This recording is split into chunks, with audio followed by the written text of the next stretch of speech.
There are specific techniques that artists use to draft a beautiful figure, and I'm going to teach those to you today in this DVD. The field of figure drawing is enormous, but I feel like what I'm presenting today will give you a good foundation to get you started.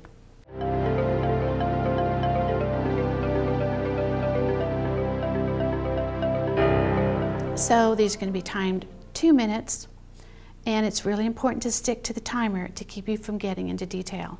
So basically we're going to build on what we did in the last one, looking at the core line of the figure. So I'm just going to start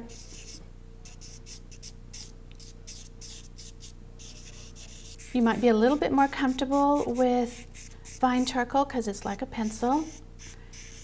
It's easier to erase, I think, sometimes than pencil.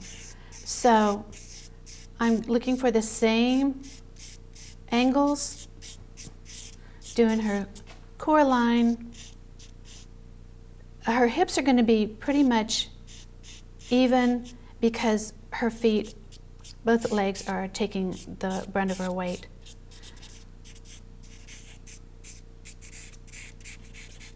And as you can see, my charcoal is just running lightly across the paper.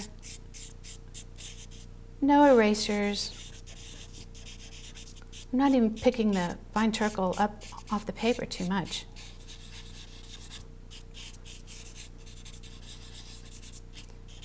These gesture drawings, if you do enough of them and get really good at seeing the main gesture of the figure, these can actually turn into larger figure drawing sessions.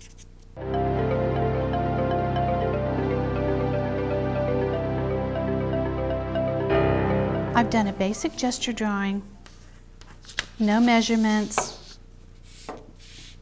just very quick gesture drawing. And I'm going to use this chart to refine my gesture drawing. I'm going to do the same thing. I'm going to drop down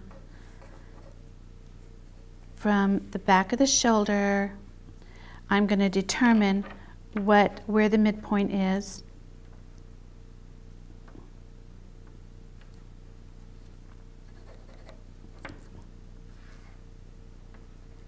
I'm going to make my marks there.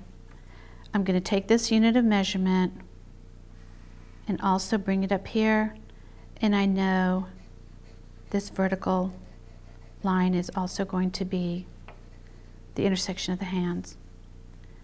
I am going to take it from the bottom up here. Looks like I've got my ear in about the right place. Just put a little tick mark there. And I'm going to start to refine my drawing.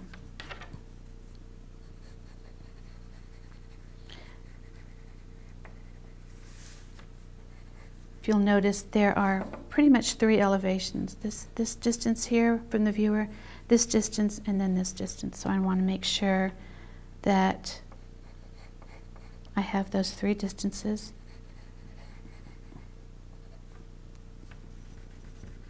I'm using a kneaded eraser, and I'm just using a woodless pencil.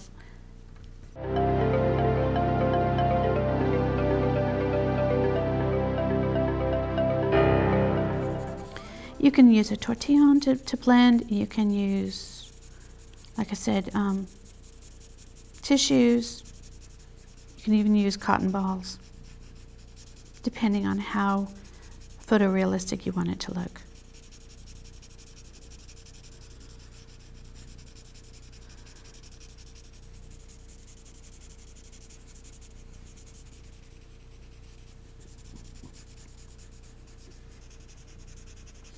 A tortillon will darken things, so you need to know that when you're drawing, that you don't get it too dark if you don't want it too dark.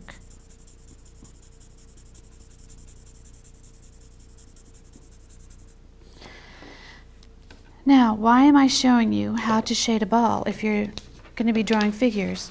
It's because you will see the elements of lighting in many parts of the figure. Here we've got all the elements of lighting. We've got, here's some highlights here. This is the light mid-tone. This is the dark midtone. You see a strong core shadow coming through here, especially dark here where this part of the hand is turning away from the light. So that's beautiful core shadow here.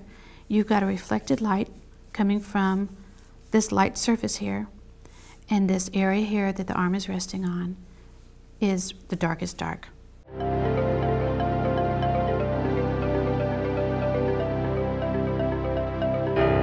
It might help you to better understand the three-dimensionality of a figure if you think of it as a series of simple blocks for the rib cage, hips and maybe cylinders for the limbs. If you lightly sketch in those shapes, then you will immediately begin to recognize the figure as being solid with a sense of volume. You can see this figure is built on a few basic construction lines. This is the core shape of the spine, the hip bones, the shoulder bones, circles for the joints. Now, to build this figure, I use mostly cylindrical and conical shapes for the various parts of the body.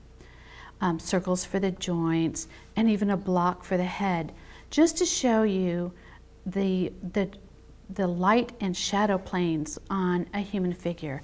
I'm going to be drawing this with, say, the light source is coming from the upper right. So this middle figure has some basic, simplistic shadow planes, and it only needs a few, hatching marks to indicate the shading, since its contours are very simple. So I'm just going to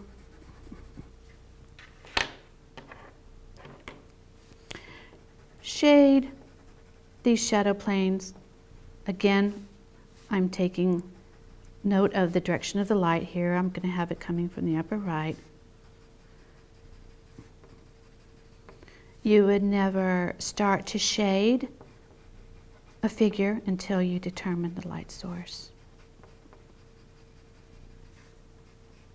So this is just a very basic understanding of the light and shadow planes.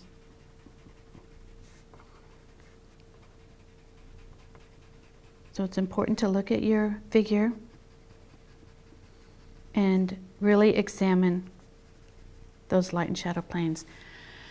Here is an example of one that I photographed. If you look closely, you can see all the elements of lighting. There's the core shadow, there's a little bit of reflected light, especially on this side where it's reflecting up from the chest area. I encourage you to practice drawing mannequin in different positions, maybe from different viewpoints too, up high or down low. So that should get you started.